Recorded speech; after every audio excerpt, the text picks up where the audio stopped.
In the scorching heat of the Red Waste, Daenerys Targaryen had once believed the dragons were her greatest gift, living symbols of House Targaryen's rebirth that soared over the world like fiery heralds of a new age.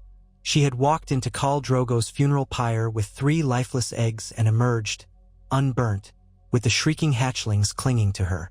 Their emergence had been hailed by her people as a miracle and by her enemies as a harbinger of dread. Yet as the years passed and the girl who was called the Mother of Dragons gathered power, she watched those hatchlings grow into monstrous creatures that devoured entire flocks of sheep, demanded space and submission, and forged in her name a legend of fire and blood.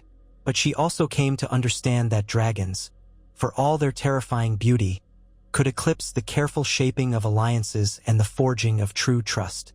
Time after time, her dragons offered a swift path to victory, yet left in their wake a horror that threatened to overshadow her rule. So it was that on one sweltering afternoon in Meereen, as the city's harbors bubbled with new trade under her authority, Daenerys made a choice that shocked both friend and foe alike. Standing upon the parapets of the Great Pyramid, looking out over the city's sloping districts, she allowed her dragons, Drogon, Rhaegal, and Viserion, to circle the sky one last time. Their roars vibrated in the hazy air, casting swirling shadows across a populace unsure whether to bow in reverence or cower in terror. The banners of the Targaryen dragon flapped in the hot wind, as if longing to merge with the living beasts circling overhead. Many claimed they saw tears shining in the Khaleesi's violet eyes. Whether tears were there or not, what was certain was the finality of her command when she decided to free the creatures of her house and never again employ them for war. For a queen such as Daenerys, this abrupt departure from the path of flame was not born of a single whim. It was a realization that every time she had used her dragons to bend a city's will, the real power of her name became intertwined with fear rather than respect. Meereen itself had been torn by conflict, both from within and without. A city that once delighted in the savage entertainment of the fighting pits had been forced to accept new freedoms. Yet, in accepting these freedoms, old traditions were set ablaze. Families who benefited from slavery began to conspire against her. She had come to power quickly, but had found it difficult to govern a city that resisted everything she stood for.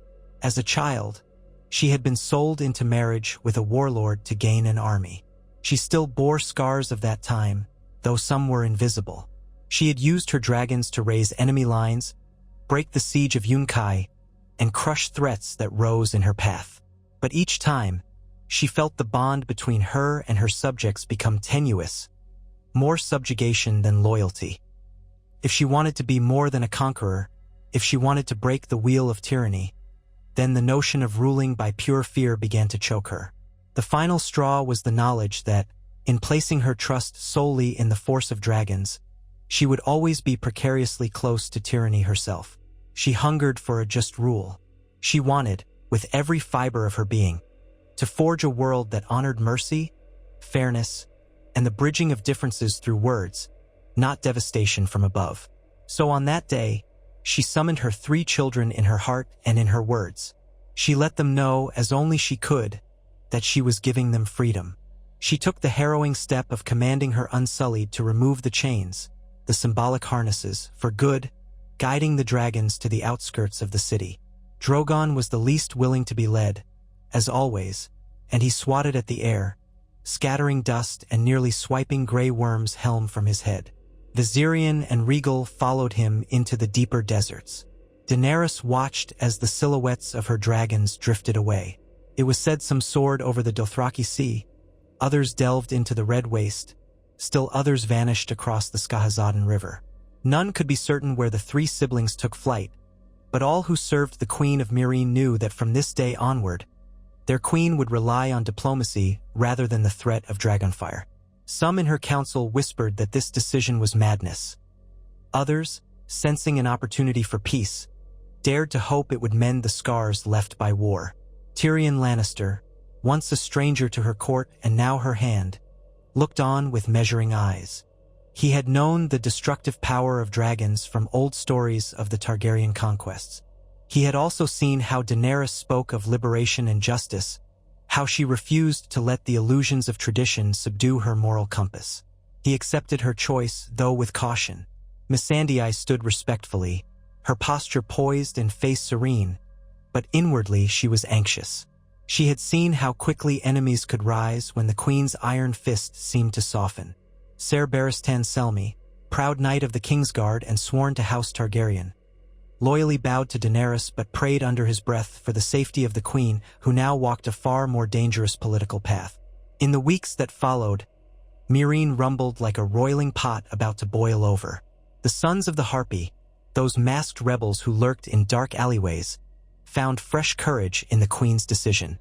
Without dragons to scorch them from the shadows, they believed that her rule could be toppled by the old powers of subterfuge and betrayal. Not a night passed without one or two outrages. An unsullied soldier found with his throat slit in a side street, a laborer loyal to Daenerys targeted by unknown assassins. Each murder chipped away at the queen's vow of peace. Gossip among the citizens, whispered behind shutters and in taverns, suspected Daenerys might be losing her grip. Yet Daenerys did not waver. She summoned her advisors, addressed the matter with unwavering authority, and sought new ways to unite Meereen's conflicting factions. She worked to show that justice was not the same as weakness. Where once she might have considered unleashing a dragon's fury, she now sent envoys to the rebellious families. She met with their representatives in open court, hearing grievances and offering them roles in the shaping of the city's future. Some spat at her proposals, but many recognized there was more to gain in negotiation than in fruitless bloodshed. Slowly, grudgingly, the lines between friend and foe grew blurred. Certain wealthy Meereenese families, long oppressed by the queen's ban on slavery, were allowed to reorganize their holdings under new labor laws that paid wages rather than shackled slaves. Freedmen, who had gathered behind Daenerys as a champion, found their voices included in local councils. Trials were held for suspected murderers, ensuring that convictions were backed by evidence, not vengeance. It was a painful, protracted effort. The queen's power might have quashed rebellions more quickly had she used her dragons as she did before. She might have soared above the city and turned her foes to ash. But while that method would have been swift, it would have ensured a cycle of hatred without end. With every day of compromise, every carefully worded treaty, the city began to bend without snapping. More and more, Daenerys started to see a future for Meereen that did not rest on the blade of a sword or the breath of a dragon. One day, a delegation from Yunkai arrived at the gates of Meereen. They came, they claimed, in search of commerce, but there was a hidden message in their presence. Yunkai had not entirely forgotten the humiliations inflicted upon it. The Yunkish lords still grumbled about how they had been forced to yield to a foreign queen. Under normal circumstances, they might have tested her will. Now, hearing rumors that the dragons no longer darkened her skies, they wondered if she could be coerced into more favorable treaties. When they arrived in the throne room with all their fanfare, wearing flamboyant robes of bright gold and maroon, Daenerys greeted them without pretense. Tyrion stood at her side, offering subtle counsel whenever needed. The Yunkish tried to slyly demand compensation for their losses during the war. They approached with inflated bravado, enumerating the cost of freed slaves and destroyed catapults. In the past, Daenerys might have answered with sharp scorn or the threat of dragonfire. Instead, she listened carefully, let them finish their demands, and then presented them with a series of proposals that offered economic incentives for the new system of free trade. Missandei translated her words into flawless High Valyrian, ensuring every nuance was captured. She proposed that Yunkai send representatives to establish free labor pacts in Meereen. In exchange, Meereen would not punish the city for its role in any old hostilities. Furthermore, she offered to open a corridor of trade through the Bay of Dragons, ensuring Yunkish ships could come and go with minimal tariffs, provided they abided by anti-slavery regulations. The Yunkish envoys were startled. Some had expected intimidation. Others had prepared to outmaneuver what they believed would be a naive queen. Instead, they encountered a calm but firm stateswoman who refused to be swayed by threats and who outlined benefits that sounded shockingly reasonable. The negotiations lasted for days.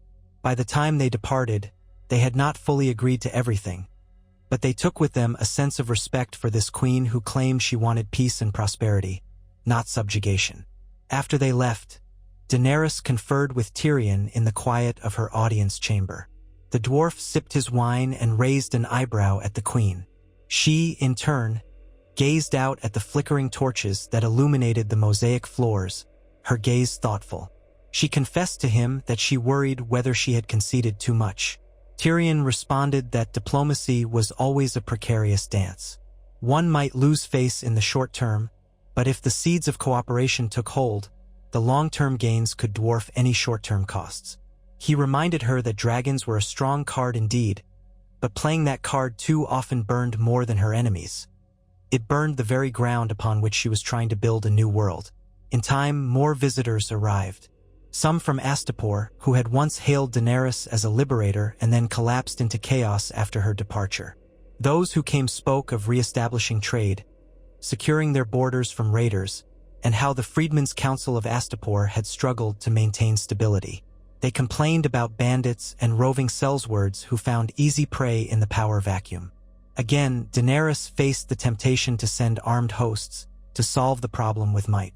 Instead, she dispatched envoys to quell disputes, offered alliances that would help Astapor form a stable militia that would be trained not just for war, but for civic order. She insisted that the Freedmen's Council hold elections overseen by neutral observers to ensure representation for all classes. Though it took months, eventually Astapor adopted a semblance of order under a loose confederation of trade agreements that linked it more closely with Meereen's new system. Such efforts exhausted the queen. Where once a single swoop of a dragon might have crushed defiance, now every step required careful thought, months of letter writing, countless hours of debate, compromise, and constant vigilance against spies and assassins. The Unsullied patrolled the streets, wearing the sigil of the dragon on their spears, but rarely clashed with the population. Hisdar zo Lorak, the Meereenese noble who once argued for reopening the fighting pits, now functioned as something of a cultural ambassador, bridging the gap between the old nobility and the new freedmen's councils. The city's mercantile class, seeing how commerce flourished in a time of stability, gradually warmed to Daenerys' governance. Threats persisted, but with the sons of the Harpy losing the support of the wealthier families, their sabotage diminished over time. Behind palace walls, Daenerys found herself reflecting on her father, the Mad King, whose tyranny and cruelty had ended in his downfall. She remembered the stories Ser Barristan had told her of how her father had once brandished threats of wildfire to keep lords in line. She remembered also her brother Viserys, whose thirst for power consumed him until it brought him a crown of molten gold. Were dragons so different, she wondered, from wildfire or molten gold, when used only as an instrument of fear? She felt heartbreak thinking of her children, for to her, Drogon, Rhaegal, and Viserion were still that, her children. Yet she had come to believe that if they remained bound to her cause, they would forever overshadow all attempts at genuine negotiation. And each time she would be tempted to call them back, to let them burn her troubles away, thus repeating a cycle that might haunt her forever. Her nights were filled with dreams. Sometimes she dreamt she was a child again, stumbling through the red door of a house in Bravos, or Pentos, or some other city she barely remembered, searching for her brother or a scrap of kindness. Other nights, she dreamt of Drogon perched on the highest parapet of the Great Pyramid, roaring into the night sky, his black wings blotting out the moon. She would awaken in a cold sweat, torn between sorrow and relief. She often wandered the corridors of the pyramid in the early dawn, her bare feet against the cool marble, thinking on the sacrifices it took to rule. In these moments, Missandei would find her, offer her quiet reassurance, and remind her that a queen must not dwell in regrets. Eventually, Daenerys received word from Westeros. For so long, her journey had been consumed by her quest to reclaim the Iron Throne, the seat of her ancestors. The news she received came piecemeal, via merchants and ravens that had soared across the narrow sea. King's Landing was in turmoil. The War of Five Kings had largely run its course, but with so many armies battered, so many alliances fractured, the realm was ripe for fresh conflict. Reports said Tommen Baratheon had struggled to hold the throne, guided by the cunning of his mother, Cersei, and overshadowed by the High Sparrow's rising influence in the capital. But after Tommen's death, a fresh wave of chaos had seized the city. Some rumors claimed Cersei had destroyed the Great September of Baelor in a massive explosion of wildfire, eliminating the faith militant but also dooming hundreds of nobles and clergy. Others said the Iron Islands had begun to stir, led by a new king of the Ironborn who sought to claim alliances on the mainland. The North, for its part, was rumored to have declared a king in the form of Jon Snow, the bastard of Winterfell, who had united the Northern Lords and routed the Boltons. Now, tension ran high throughout the Seven Kingdoms, and many believed that the Targaryen heir across the sea might soon sail for Westeros. In secret councils with Tyrion, Ser Barristan, and Missandei, Daenerys contemplated the course of action. She had a large standing force. The Unsullied, the Dothraki who had rallied to her side after she had demonstrated her strength in Vis Dothrak, and a growing fleet of ships in the Bay of Dragons. She had allies and enough power to cross the sea. But the question looming before her was this: if she chose to reclaim the Iron Throne, would she rely upon conquest as her forebears had? Or would she try to negotiate a peaceful transition of power, even though so many in Westeros would see her as a usurper or a foreign invader? Her own father's memory still darkened the realm. The presence of dragons might have granted her unstoppable might, yet she had relinquished them. If she went now, she would arrive as a queen with no dragons, armed only with armies and a talent for diplomacy. Tyrion, who had grown up in the halls of Casterly Rock and learned the intricacies of Westerosi politics, advised caution. It might be wise, he said, to forge alliances in Westeros with houses disaffected by the current turmoil. Houses Tyrell, Martell, and others had reason to hate the Lannisters in King's Landing. The North might be open to an alliance under the right conditions. She might also reach out to potential supporters in the Vale or the Riverlands. Yet to do so without dragons meant that Daenerys could not rely on shock and awe. She needed to present herself as a unifier, someone who could break the cycle of endless war. She also needed to reconcile with the fact that many in Westeros would never accept her name or Targaryen claim. At length, Daenerys decided she could not ignore the Seven Kingdoms any longer. She had set out years ago with the dream of reclaiming her birthright. But more than that, she had dreamed of freeing people from tyranny, of ending the bloodshed that had engulfed the realm. She gave instructions to her generals, gathering her advisors for a final plan in Meereen. She declared that the city would remain under the administration of a council comprising freedmen, nobles, and neutral observers. She left a strong garrison of Unsullied to ensure stability during her absence.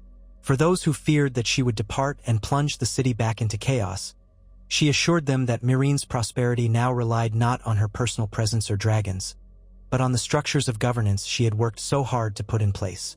Then, as the fleets were readied, she and her Khalasar prepared to set sail. The day she left Meereen was a day of swirling dust and scorching sun. The piers were thronged with onlookers, from curious children to wary merchants to freedmen who wept at the departure of their breaker of chains. Daenerys boarded her flagship, a proud vessel painted with the red dragon sigil. Missandei stayed close, ensuring the messages to port authorities were in order. Tyrion supervised the last loadings of supplies. Grey Worm performed an inspection of the Unsullied who would accompany her. As the ships unfurled their sails and pulled away from the harbor, Daenerys lingered at the rail, looking back at Meereen's skyline with mixed emotions: relief, sorrow, and a tremor of hope that the city would one day become a beacon of freedom in a world that had known only exploitation. The journey across the narrow sea tested her patience. The Dothraki were not fond of long voyages, and seasickness plagued many of them. Storms battered the fleet more than once, scattering ships and leaving them to regroup days later. All the while, Daenerys remained resolute. She studied maps of Westeros, consulted with Tyrion on the politics of the great houses, and strove to prepare her Khalasar for the new world they were about to enter. She knew that landing on foreign shores with tens of thousands of Dothraki screamers might kindle fear and resentment. So she planned carefully how to disembark, how to approach each region, and how to seek alliances before conflicts ignited. At last, the coasts of Dorne rose on the horizon. pale beaches curving under the glare of the sun, rising to red-hued rocks and the fortress city of Sunspear. She chose Dorne for her landing because House Martell had little love for the Lannisters of King's Landing and a storied history of defiance. Moreover, she recalled that Oberyn Martell had once expressed interest in a Targaryen restoration before his tragic death. Though Oberyn was gone, the realm's tensions might make Dorne receptive to an alliance with a Targaryen monarch seeking peaceful resolution, or so Daenerys hoped. As the ships dropped anchor off the Dornish coast, Daenerys ordered a small diplomatic party to come ashore. She did not storm the beaches with her full might. Instead, she arrived with Tyrion, Grey Worm, Missandei, and a contingent of Unsullied for protection. They negotiated with local bannermen who demanded to know her intentions. The Dornishmen were guarded but also curious. News of her arrival spread like wildfire. Messages were relayed to the ruling seat in Sunspear, now governed by the Sand Snakes after the passing of Prince Doran Martell and the subsequent upheaval. In a matter of days, a formal invitation was extended, and Daenerys Targaryen entered Sunspear as a royal guest. The city, with its domed towers and palm-lined walkways, displayed a severe elegance. She met with Illyria Sand and the elder Sand Snakes who had seized power. They eyed her with a blend of suspicion and interest, for they too had staked much on avenging Oberyn Martell's death and dethroning the Lannisters. Daenerys made her case plainly. She wanted to unify the realm, to end the Lannisters' stranglehold on power, but she did not wish to subject Westeros to yet another war of burning cities. She had come to rule by justice, not fear, and she was prepared to grant Dorne significant autonomy if it agreed to a peaceful alliance under the Targaryen banner. The Dornish leaders debated among themselves. Some saw in Daenerys a chance to exact vengeance, but were dismayed that she had not brought dragons. They had hoped to see a might so overwhelming that King's Landing would cower. To them, the notion of a Targaryen with no dragons seemed anticlimactic. Others found her approach refreshing. Dorne had always prided itself on its independent spirit, and perhaps an alliance with a queen who sought to build alliances rather than subjugate them by fire could be beneficial. In the end, a tenuous agreement was reached. Dorne would provide resources and pass Daenerys' armies through its lands to approach King's Landing from the south. In return, Daenerys pledged that she would not impose harsh taxes or new rules that undermined Dornish traditions. She also agreed to ensure that once the Iron Throne was secured, the crimes against Dorne would not be forgotten in the new order of justice she planned to create. As her forces moved inland, Daenerys discovered that diplomacy in Westeros was an even more delicate game than that in Essos. Rumors of her approach trickled through the countryside. Many small folk who had grown weary of war either fled at the sight of the Dothraki or looked upon them with terror. Daenerys soon realized that her presence, and the presence of the Dothraki, stirred old prejudices in the lords and commoners alike. She took pains to reassure villagers that her men would not loot or pillage. She oversaw the strict discipline of her khalasar, threatening severe punishment for any who disobeyed her orders of peaceful conduct.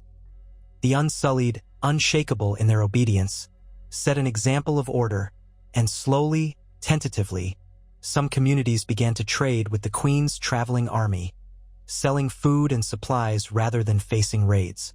Every day, she wrote letters in the presence of Tyrion and Missandei, addressing them to the great houses of Westeros. The Lords of Highgarden, the Lords of the Reach, the Lords of the Stormlands, the Lords of the Riverlands, and to the north under Jon Snow, if indeed he was recognized as king in the north. In these letters, she introduced herself not as the Mother of Dragons, but as Daenerys of House Targaryen, rightful queen of the Seven Kingdoms, seeking to unite the realm under just governance and end the vicious cycle of bloodshed. She cited her experiences liberating slaves in Essos and her proven commitment to free cities, reduce suffering, and champion reforms. Some letters went unanswered. Others were returned unopened. But a few garnered cautious replies, with certain lords expressing interest in hearing her out, if only because they resented the current chaos in King's Landing. As she passed through the Dornish marches, she learned that King's Landing was indeed ripe for the taking. Cersei Lannister sat the throne, rumored to be as merciless as ever, especially after the Great September tragedy. The city's population trembled under rumors that she was hoarding wildfire beneath the streets, ready to incinerate any who threatened her rule. The Tyrells had been largely undone.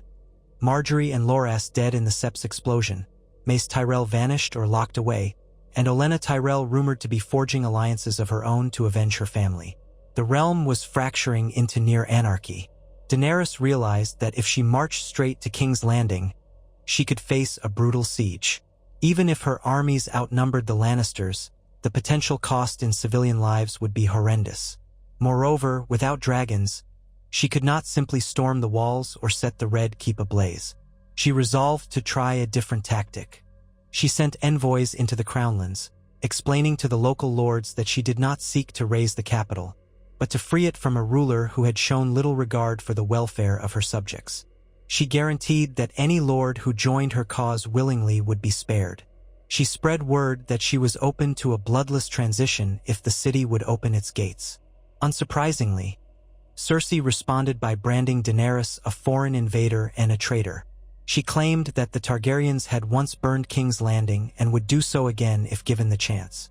Spies reported that Cersei was planning to line the city walls with archers, ballistae, and hidden caches of wildfire to greet any would-be attackers. In her desperation, Cersei had promised the newly ambitious Euron Greyjoy the position of king consort if he helped defend the capital with his fleet, or so the rumors claimed. The tension in the Crownlands began to mount. By the time Daenerys reached the edges of the Stormlands, she discovered that large swaths of that region were neglected.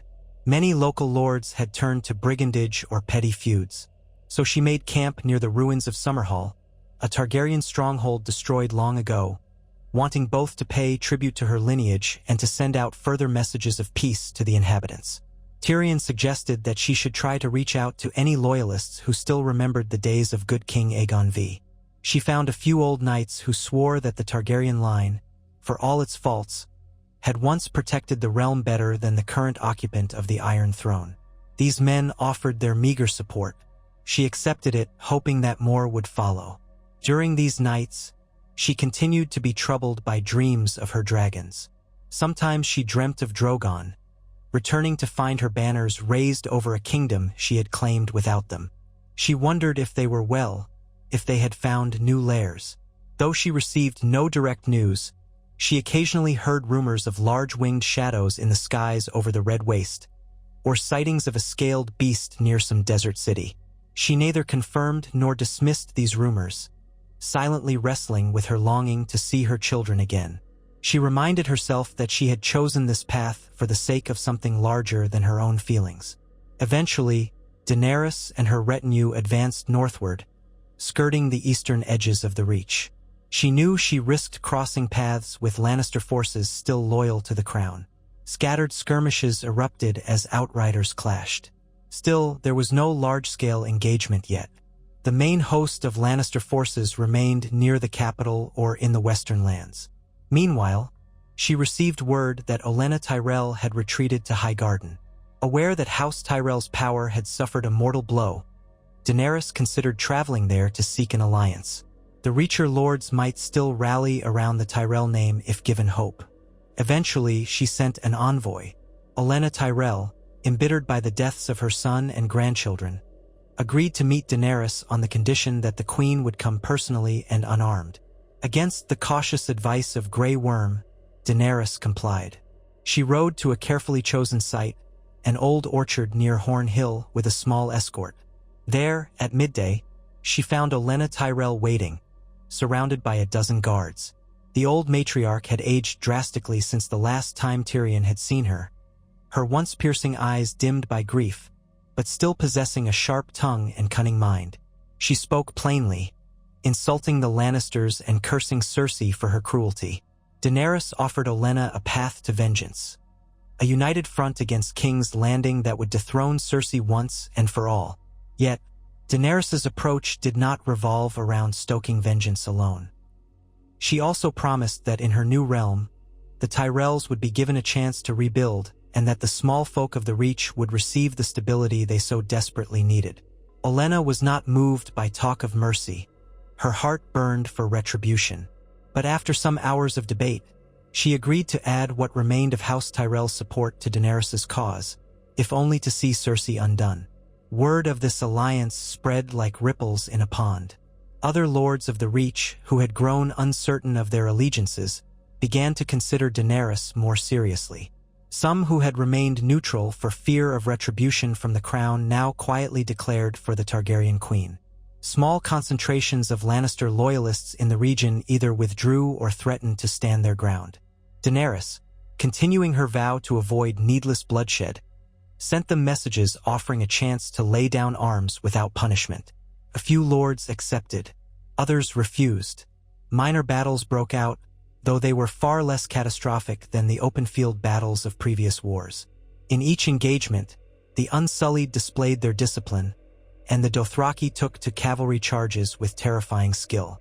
Once it became apparent that they were not ransacking the lands, but were engaged in measured conflict, some foe lords relented.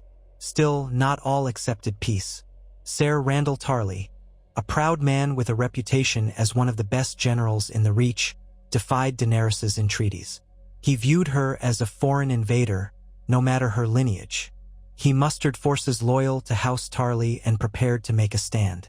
Daenerys arranged one final parley. In it, she spoke to Tarly with respect but also resolve. She appealed to his sense of honor, listing the atrocities of Cersei Lannister and the precarious state of the realm.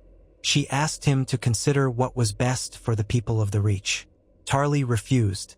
He said that loyalty demanded he stand by the crown unless the rightful monarch was recognized by a great council. He looked upon Daenerys' foreign-born armies with suspicion. Daenerys left that meeting with regret. Tyrion commented quietly that not everyone could be swayed by reason. There were those whose pride and fear of the unknown sealed their fates. A pitched confrontation ensued near the Mander River. The Tarly forces, heavily outnumbered, fought bravely, but they were ultimately surrounded. Daenerys rode amidst the front lines, her silver-gold hair blowing in the wind, commanding that any soldier wishing to surrender be taken in as prisoner with dignity. Many laid down arms. Tarly himself tried to fight to the last, though seeing the hopelessness of the situation, he eventually yielded. In the aftermath, Daenerys faced a difficult choice. Once, she might have burned Tarly as a warning. Now, she chose to spare him, sentencing him instead to remain in custody until the realm's leadership was stabilized. She took no pleasure in punishing him, but she believed that showing mercy would resonate with the people of the Reach far more than an act of cruelty. Tyrion quietly commended her for it. With the Reach largely secured, Daenerys turned her gaze to King's Landing at last. Between Dorne and the Reach, she could gather enough provisions for a siege if necessary. She was also mindful of the approach by sea, where Euron Greyjoy might harass her lines. To address this, she dispatched a portion of her fleet to patrol the Blackwater Bay area, hoping to intercept Euron's ships before they could wreak havoc. The rest of her forces advanced slowly toward the capital, capturing outlying fortifications and sending forth messages to the people of King's Landing. She proclaimed that she would accept a peaceful surrender, that no harm would befall the citizens if they opened the gates. She also implored the soldiers within to consider whether they truly wanted to die for Cersei's cause. Cersei, for her part, raged within the Red Keep. The city's walls had been fortified, the supplies stockpiled. The Goldcloaks patrolled the streets, though their loyalty was as much a matter of fear as devotion. Rumors abounded that caches of wildfire had been placed at strategic points throughout the city, ready to be ignited should Daenerys attempt to break through. Some of Cersei's advisors pleaded that this was madness, warning that if the fires burned unchecked, they would reduce King's Landing to rubble. But the Queen, now isolated and paranoid, refused to yield. The Lannister forces that remained in the capital were formidable, but they were dwarfed by Daenerys' combined armies of Unsullied, Dothraki, Dornish spears, and Reach footmen.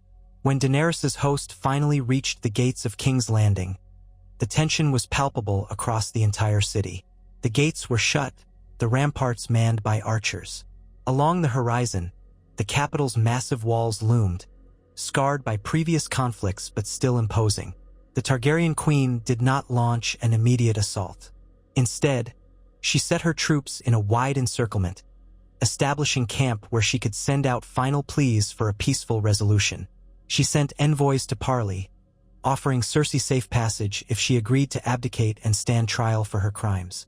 She promised that the people of King's Landing would not be harmed.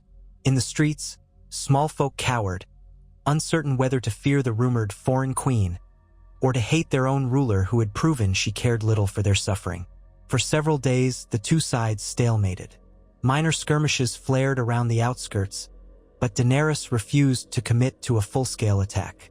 She had come too far, sacrificed too much, to simply mirror the brutality of the past. Tyrion supported her cautious approach. Grey Worm, though eager for victory, deferred to her judgment. Some of the Dothraki grew restless, wanting to claim the city's riches. Daenerys spent long hours ensuring discipline, telling them that any violation of her edicts would be severely punished. In her war tent, she debated the next step. If Cersei would not yield, would Daenerys eventually have no choice but to breach the walls, even if it meant a bloodbath? The day came when a single rider emerged from the city gates under a banner of truce, a gold cloak carrying a sealed letter from Cersei. He approached the Targaryen lines, trembling as he asked to deliver the message to the queen herself. Daenerys permitted him entry. He knelt before her and read Cersei's ultimatum. If Daenerys did not lift her siege immediately, Cersei would order the detonation of wildfire reserves under the city, taking tens of thousands of innocent lives in a final blaze of defiance. The city's destruction would be on Daenerys' hands, or so Cersei claimed. The messenger trembled as he relayed these words, clearly terrified of the wrath of both queens. Daenerys listened, her face cold. She realized that Cersei would rather destroy King's Landing than surrender.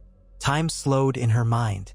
She thought of the innocents crammed into the city, the mothers and children who had no escape, the worn-out peasants who had survived the War of the Five Kings only to face this new horror. She felt a deep fury ignite within her. In another life, she might have commanded Drogon to take wing and tear open the city's gates, to unleash hell upon Cersei for threatening such a monstrous deed. But she had chosen a path of diplomacy. She had set her dragons free. Her anger, therefore, had no easy outlet. She paced in the silence of her tent, her advisors looking on with tense apprehension. Tyrion pointed out that Cersei might be bluffing. Even if she had wildfire stockpiled, igniting it would mean her own destruction as well. But none could be certain.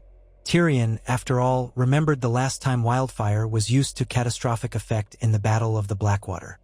He did not doubt that at least some part of Cersei would find it preferable to burn the city than allow it to fall into Targaryen hands.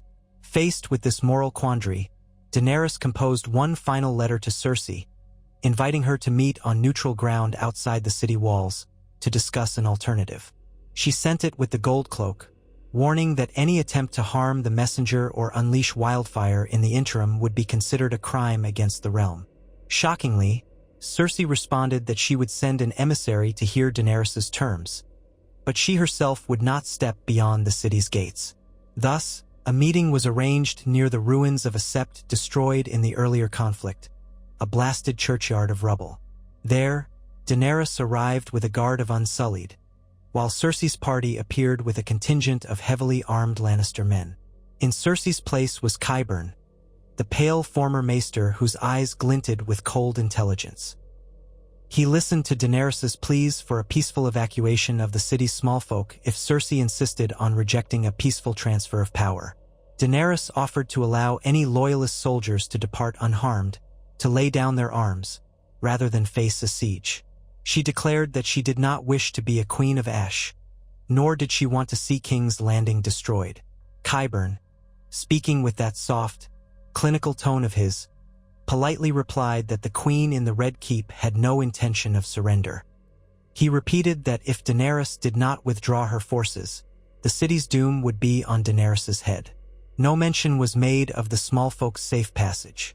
It was as if they did not even count as hostages in Cersei's eyes, merely fodder for her final defense. Despite her frustration, Daenerys refused to yield. She ended the parley, telling Qyburn that if the city's gates did not open within 3 days, she would be forced to act to save innocent lives. Qyburn departed, leaving Daenerys to wrestle with the unthinkable possibility of a monstrous purge by wildfire. In the war tent, the Queen conferred with Tyrion, Grey Worm, and Olenna Tyrell, who had joined them to witness the negotiations. Olenna spat on the ground, calling Cersei's threats a final act of madness. Tyrion, burying his face in his hands, said that if they tried a direct assault, they risked igniting the wildfire anyway. If they waited, they might starve the city, but that would condemn thousands to starvation while Cersei sat behind her walls. Eventually, Daenerys made a controversial decision. She announced that the priority was saving King's Landing's population from mass slaughter. She refused to let the city die simply to avoid the risk of tarnishing her ideals. Over the next 2 days, she sent small infiltration squads into the city's outskirts, unsullied scouts and stealthy agents directed by Varys, who had rejoined her cause from the shadows. Their mission: to identify and disarm any hidden caches of wildfire. It was a deadly task, but some of Varys's little birds inside the city provided clues to the stash's locations. Bit by bit, under the cover of night, these infiltration teams located and neutralized some of the hidden barrels. Some they sabotaged, others they carefully removed, risking their own lives. Each success lessened the potential devastation, though there was no guarantee they found them all. Cersei, sensing something amiss, intensified patrols. More than once, Daenerys's infiltration teams were caught and executed. Word reached Daenerys that the heads of her scouts were displayed atop spikes near the city gates. Grief and anger tore at her, but she pressed on, believing that the infiltration was the only way to prevent a conflagration that might claim hundreds of thousands. Tension in camp reached a boiling point. The Dothraki riders demanded permission to ride in and take the city by force. The Dornish spears chafed at the prospect of losing more men to subterfuge when an open attack seemed more straightforward. But Daenerys steeled herself, focusing on dismantling the wildfire threat to protect the innocent. Each infiltration mission, each clandestine raid, was a gamble with countless lives at stake. On the morning of the third day, having neutralized several known caches, Daenerys resolved that the time for waiting was past. Any further delay risked giving Cersei time to discover and reignite new plots. The Queen summoned her generals. She planned a pincer attack on the city, with forces converging on multiple gates at once. However, she ordered them to take prisoners whenever possible, to rout civilians away from the fighting, and to attempt to quell any defenders quickly. It was a tall order, besieging an entire city while minimizing casualties. Still, she was determined to prove that her rule was different, that she came to break the cycle of brutality. The assault commenced at dawn. Horns blared as columns of Unsullied advanced in disciplined ranks against the city gates. Lannister archers fired from the walls. The Dothraki thundered across the fields, brandishing their araks, swiftly overwhelming the outer defenses. The Dornish spears worked in conjunction with the Tyrell forces to hold the flanks. In the chaos, Daenerys rode among her troops, issuing commands with urgency. She wore light armor, her silver hair streaming behind her, a living symbol of Targaryen resolve. The walls of King's Landing soon turned into sites of fierce fighting, with many Lannister soldiers surrendering rather than face certain doom. Over the clamor of battle, Daenerys heard the desperate cries of civilians caught in the crossfire. Whenever possible, she ordered safe corridors to be established, funneling the small folk away from the raging conflict. Pockets of wildfire did indeed ignite. The infiltration teams had not found them all. Explosions rocked parts of the city, sending gouts of green flame roaring into the sky. Entire streets were consumed, and screams filled the air. Men and women, Lannister defenders, Targaryen invaders, innocent bystanders, burned in that vile conflagration. Daenerys felt her heart twist in agony. She pressed onward, urging her forces to contain the fires rather than spread more death. If she still had her dragons, she might have soared above these horrors, might have delivered unstoppable fury or even tried to burn the defenders quickly, ironically perhaps limiting the bloodshed. But the dragons were gone, and she faced the agony of watching war from the ground, forced to contend with every detail of the slaughter.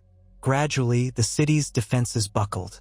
Lannister loyalists found themselves outmatched and outnumbered. Some attempted to retreat deeper into the city, ceding the outer walls. Daenerys advanced with her personal guard, moving through war-torn streets. Houses burned, bodies lay sprawled. She closed her eyes at times, trying to shut out the smell of burning flesh, but there was no escaping it. This was the cost of war, the cost of trying to bring about a new regime without the total annihilation that dragons might have unleashed. Near the Great September's ruins, she encountered survivors fleeing the green flames. She instructed her soldiers to guide them to relative safety. Tyrion stayed close, his face grim, acknowledging that the cost in lives was already high. Grey Worm led the Unsullied in a disciplined push toward the Red Keep. Cersei's final stand came in the courtyard of the Red Keep itself. She stood on the ramparts, clad in black and gold, her face bearing a cold, defiant mask. Qyburn stood at her side. The mountain, that monstrous creation of Qyburn's experiments, loomed like a twisted sentinel. The Lannister forces that remained were either too frightened or too loyal to desert. Daenerys, from the courtyard below, called on Cersei to surrender, reminding her of the innocence already lost. She promised Cersei her life, a fair trial, if she would yield peacefully and release any remaining caches of wildfire. Cersei laughed bitterly, deriding Daenerys as a naive girl who believed she could seize power with kindness. She declared she would never bow to a usurper who had come with savage hordes and unnatural magic. She refused to acknowledge that Daenerys had, in fact, come without her dragons.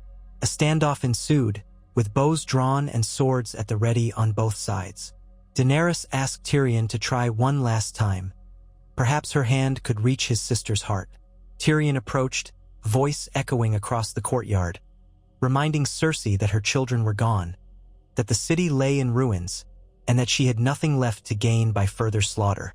Cersei's eyes flashed, and for a moment, it seemed she might capitulate. Then, in a final snap of cruelty, she ordered Qyburn to unleash one more contingency. He signaled to the mountain, who hurled a torch into a barrel near the ramparts. A wave of green exploded outward, catching Lannister soldiers, Targaryen soldiers, and even the mountain himself in the inferno. The ramparts shattered in an instant, raining stone and flame. A portion of the keep wall collapsed. Cersei vanished amidst the crumbling wreckage and green fire, likely consumed by her own madness. Tyrion dove for cover. Daenerys shielded herself as best she could, chaos erupting all around. When the flames settled, the Red Keep's facade was a ruin. Bodies smoldered. The acrid stench of burned flesh hung in the air. Miraculously, Tyrion survived, though bruised and dusted with debris. Grey Worm led a team to the site, searching for any sign of survivors. Qyburn's twisted form was found crushed under stone. Fragments of the mountain's blackened armor smoldered like a demon's remains. As for Cersei, no trace of her body was found amidst the rubble. The woman who had threatened to reduce King's Landing to ashes, ironically, perished in an inferno of her own making, if she indeed died at all, for none could say with certainty. With Cersei gone, resistance melted away. The Red Keep's remaining guards threw down their weapons. The city's bells tolled, whether for surrender or lament, none could say. Daenerys's banner was raised atop the battered towers. Once, she had imagined that moment accompanied by the roar of dragons and the cheers of freed subjects. Instead, she stood in a blackened courtyard, surrounded by the groans of the wounded, the stench of death, and the flicker of dying green flames. It was victory, but it felt hollow.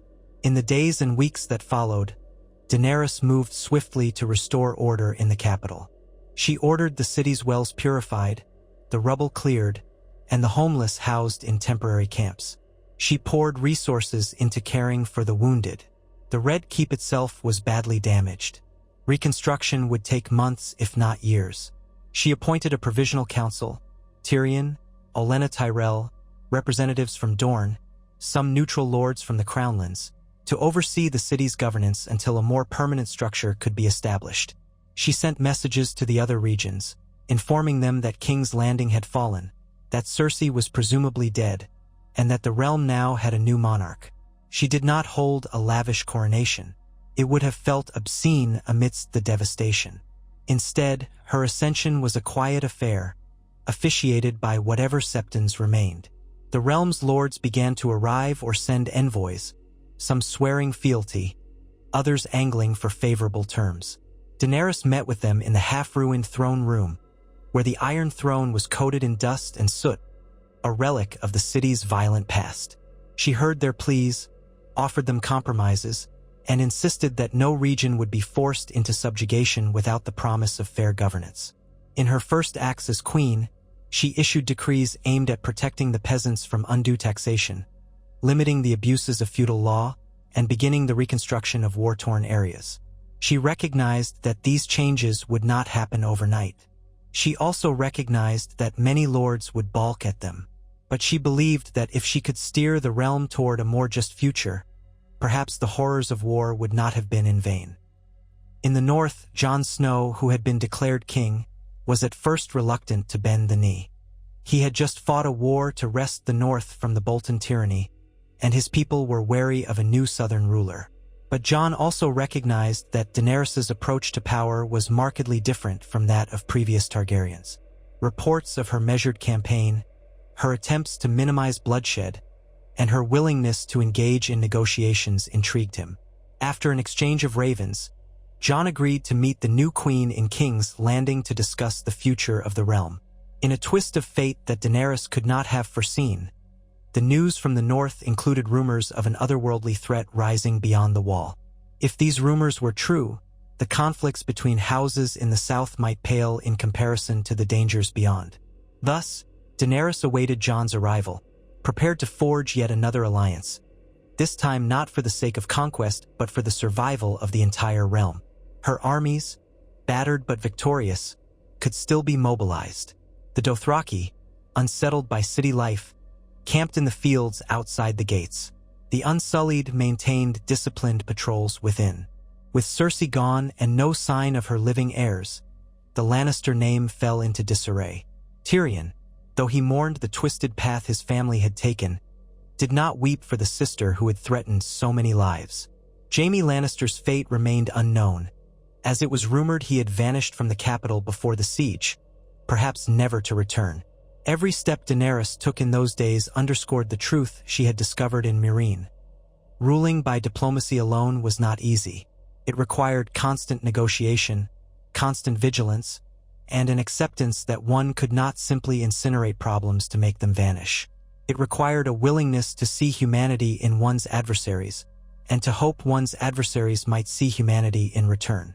It demanded that she endure heartbreak when reason failed, as it did with Cersei, and forced her to enter a war she had sought to avoid. Yet in the end, King's Landing was still standing, far from unscathed, but not burned to the ground by dragonfire. Civilians still lived, picking up the pieces of their shattered lives. And Daenerys was now queen over a realm that might one day learn to trust her, if she continued along this path of reason and compassion. In the early mornings, Daenerys would sometimes walk through the city. She wore a cloak of black and red, but no crown. She gazed upon the rubble, the half-collapsed houses, the flickering torches of the city watch trying to maintain order in the battered streets. She spoke to common folk, listened to their complaints of food shortages and the price of bread. She saw the scars of war etched in every alley. She vowed to them, and to herself, that she would never let these scars go ignored, that she would do what she could to bring respite and hope to the realm. At night, she stood on a balcony overlooking Blackwater Bay, the moonlight illuminating the waters where remnants of her ships bobbed. She wondered where Drogon, Rhaegal, and Viserion now roamed. Did they feel her triumph, her sorrow, from afar? She prayed they were free, soaring over deserts and mountains without being chained to her wars. A pang of loneliness would then seize her, a sense that she had paid a heavy price for her vision of a kinder rule. In the distance, the wind carried the rattle of reconstruction, the hammering of boards, the cries of dockworkers. Tyrion would sometimes join her, a glass of wine in his hand. The two would share a somber moment, reflecting on how they had changed the face of the realm, and how the realm had changed them in return. Tyrion would note that it was strange to stand here without hearing the roar of dragons overhead, that the Targaryen queen who claimed the throne had arrived without the fiery beasts that once terrorized armies. Daenerys would say quietly that if she had used her dragons, she could have claimed the throne more swiftly, but at a cost too great to bear. Tyrion would then raise his glass in a small salute and whisper, "To a new age." Days stretched into weeks, rivals turned into uneasy partners, and old grudges stirred in corners of the realm. Some insisted Daenerys was not truly a Targaryen queen if she spurned the might of dragons. Others claimed her approach was the only chance at lasting peace. Daenerys convened a great council in King's Landing, inviting representatives from all 7 kingdoms. Many arrived. Some came reluctantly, some with high hopes. She presided over them not as a conqueror, but as a mediator, seeking to heal the rifts that had scarred the realm. She stressed that the wars of the last decades had cost too many lives, left too many orphans, sown too much hatred. She offered a vision for a unified Westeros that maintained each region's customs and rights, while enacting reforms that protected the powerless. It was an ambitious undertaking, bound to encounter resistance and sabotage from those who profited from the old ways. But it was a beginning. During the council's proceedings, a raven arrived bearing news that Jon Snow was on his way, that the king in the north wished to negotiate an alliance. A hush fell over the assembled lords as Daenerys read the raven's words. It alluded to the threat of White Walkers beyond the wall, an ancient evil stirring once more. Some in the council scoffed at mention of undead whites and mythical creatures. Others, especially northerners present, wore grave expressions. Daenerys recalled old stories from Essos about shadows in the far north. She recalled how her brother Viserys once mocked such tales, calling them peasant superstitions. But this was no time for mockery. When the day came for Jon Snow to arrive, the battered gates of King's Landing opened to admit his retinue. The northern banners, bearing the dire wolf of House Stark, fluttered in the wind. Daenerys assembled her court in the throne room, still partially under reconstruction, scaffolding rising around cracked pillars. Jon Snow stepped forward, a tall, solemn figure with dark hair and a cloak of northern furs. His gray eyes surveyed the space where the Targaryen queen awaited him. Daenerys regarded him with curiosity and a quiet sense of respect. She saw the weariness etched into his features, the same weariness she felt in her bones. When he inclined his head and called her "Your Grace," she nodded, bidding him rise. The meeting would set the course for a new relationship between North and South, between houses that had long been at odds. And somewhere in the back of her mind, Daenerys realized that if what Jon Snow said was true, if a nightmarish threat lurked beyond the wall, then all of her efforts at diplomacy here, every letter, every negotiation, every heartbreak, might be but a prelude to a far greater struggle. She would need every ally she could muster, every ounce of unity she had fought so hard to achieve. Days of talks followed, in which Jon explained what he had witnessed, how the Night King threatened to sweep across the realm with an army of the dead. Some lords in the council chamber scoffed in disbelief, but Daenerys listened carefully. Jon's eyes betrayed no hint of deceit. Tyrion, who had once traveled to the Wall, asked questions and recalled certain stories he had heard from the Night's Watch. Ser Davos Seaworth, who stood beside Jon, recounted the Battle of the Bastards and how only an alliance with the Vale had saved the North from the Boltons. He insisted that if the new threat was not addressed, the wars among living houses would be moot. Daenerys weighed this information. Her quest had always been about liberation and justice for the living. She had not truly considered the possibility of an existential threat from the dead, but she did not dismiss it. Instead, she found herself open to the idea that the realm's survival might depend on forging alliances with even those who had once stood apart. Thus, she extended her hand to Jon Snow, pledging that if he would ally with her, she would provide what forces she could spare to aid in the North's defense against this mysterious threat. Jon, in turn, agreed that the North would recognize her claim as queen, on condition that she respect the North's autonomy and the traditions of its people. They shook on these terms, forging a fragile but essential pact. In the weeks that followed, Daenerys's reign took shape. King's Landing slowly returned to life, shops reopened, trade trickled in from the ports, and the daily business of a city resumed. The Red Keep's reconstruction advanced enough to allow the Queen to hold court in a partially restored throne room. Reports came from across Westeros. Pockets of resistance flared here and there, new alliances blossomed, and an entire realm once shattered by war showed signs of halting recovery. Daenerys maintained a policy of leniency, granting pardons to many lesser lords who had initially fought against her, on the condition that they pledge peace and abide by her reforms. Some took advantage of this mercy, while others grumbled in secret. Above all, Daenerys remained vigilant. She had come to the throne not by a wave of dragonfire, but by forging uneasy alliances, by toppling a tyrant who would rather see the city burn than yield, and by proving a willingness to spare those who opposed her. The crown upon her head, fragile as it was, rested on the promise that she could break the wheel of cruelty. She often recalled the day she had watched Drogon, Rhaegal, and Viserion vanish into the deserts of Essos, feeling that heartbreak as sharply as any wound. That day, she had chosen a different path from the Targaryens of old, and it had shaped everything that followed. The slow, grueling negotiations in Slaver's Bay, the measured approach to the Seven Kingdoms, and the desperate infiltration to stop Cersei's wildfire. The realm she claimed at the end of it all was battered, broken, and in dire need of healing. Yet it was a realm that, for the first time in generations, had a chance to rebuild without living under the fear of incineration from on high. Late at night, she sometimes dreamed of a future in which children born in the Crownlands or the North or the Iron Islands would not remember a time of dragons.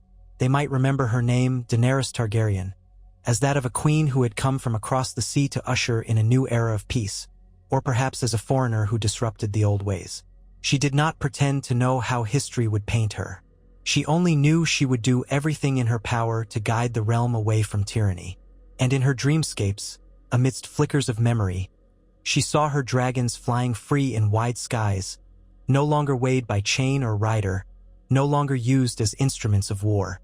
She saw them soaring beyond the horizon, a reminder that even the mightiest flames could be tempered by the choices made in the name of mercy. In the months that followed, the realm settled into an uneasy peace. Daenerys established a council to draft a new code of laws that protected peasant rights, regulated the punishment of criminals, and limited the arbitrary power of lords. She encouraged the growth of trade to rebuild war-torn areas. The crown's finances, once drained by Cersei's wasteful wars, began to stabilize under Tyrion's careful stewardship. Envoys from Bravos, Pentos, and other free cities arrived to re-establish mercantile ties with the new regime, curious about the Targaryen queen who had ruled Meereen and now claimed the Iron Throne. None of this was simple. Every day brought new disputes, new conflicts that flared up between rival houses or rebellious lords. Daenerys presided over them patiently, reminding herself that victory was not won in a single day, that building a just realm required an unending commitment. She watched as Missandei kept meticulous notes of every hearing, every legal proceeding, ensuring that each decision was recorded and made transparent. She relied on Grey Worm to keep the peace with the Unsullied, though she encouraged him to integrate them more gently with city watchmen from Westeros so as to ease tension among locals who feared foreign soldiers. The Dothraki remained a challenge, for city life stifled them, and some longed to return to open grasslands. Daenerys arranged for many to settle on lands that had been ravaged by war, where they could raise horses and help rebuild farmland under agreements that recognized them as free subjects of the crown. It was an uneasy experiment in cultural integration, but she pressed on, refusing to abandon them after all they had done. Amid these daily struggles, she also prepared for the journey north to confront the threat Jon Snow insisted was real. She did not dismiss the notion of the White Walkers. Instead, she began quietly mustering resources, warm clothing, dragonglass shipments from Dragonstone, and forging new weapons that might help in that distant, frozen battlefield. She understood that if the rumors proved exaggerated, she would have wasted time and funds. But if they were true, the entire realm could hang in the balance. Better to prepare than to be caught unready. By the first snowfall of the season, caravans laden with supplies departed kings landing for the north. Daenerys herself planned to travel once the main roads were secure. She left a trusted council of advisors to oversee matters in the capital. Tyrion would accompany her, as would Missandei, Grey Worm, and other key figures. Olenna Tyrell remained behind in the city, ironically enough, to represent her family's interests in the shaping of the new administration. Something the old matriarch claimed to do only to ensure House Tyrell's vengeance was not forgotten. When at last Daenerys rode out of King's Landing, the crowds turned out to watch her go. She passed under the gates not as a conqueror, but as a crowned monarch whose reign was still a tender, fragile thing. The people were not showering her with flowers. Many were still weary, still haunted by the horrors of war. But some saw in her departure a sign that the queen cared enough to address the dangers threatening the realm. A handful waved timidly, as if uncertain if they could show support. She acknowledged them with a solemn nod, hoping that one day, open acceptance might replace fear. With her retinue, Daenerys set forth along the King's Road, heading north. Snowflakes danced in the air as the sky turned leaden. The wind carried the promise of a cold unlike anything she had known in Essos. Yet her spirit was resolute. She had taken the Iron Throne without the dragons that had once defined her. She had waged war not for slaughter, but out of necessity. She had sought alliances, not conquest. In the process, she had discovered that the greatest challenge was not winning a throne, but ruling justly once you had it, and she had only begun to face that challenge. As her convoy advanced, she looked to the horizon, imagining the creeping darkness that Jon Snow had described. She thought of the fragile alliances she had built across the realm, how they would now be tested by a threat beyond anything Westeros had seen in thousands of years.